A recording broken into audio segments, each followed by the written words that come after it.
আসসালামু আলাইকুম ওয়া রাহমাতুল্লাহি ওয়া বারাকাতুহু। আমি আছি মূলত আমার আর একটা ঘাসের জমিতে।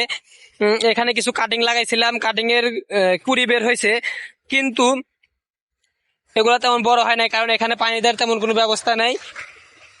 এই জমিটা আমি মূলত লিজ নিছি, 2 ডিসিমাল জমি।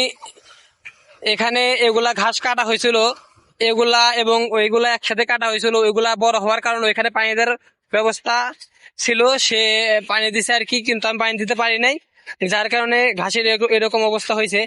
এগুলা এবং এই যে এই শাড়িটা একসাথে কাটা ছিল, অথচ এই শাড়ির ঘাসগুলা মাশাল্লাহ অনেক বড় হয়ে গেছে। এগুলা বড় না হওয়ার কারণ হলো এখানে পানি দিতে পারি নাই। এগুলা পানির আবহাওয়া পাইছে আর কি, হালকা পানি পাইছে, সেই কারণে এগুলো বড় হয়ে গেছে, কিন্তু এগুলো বড় হয় না কারণ এগুলো পানি পায় নাই।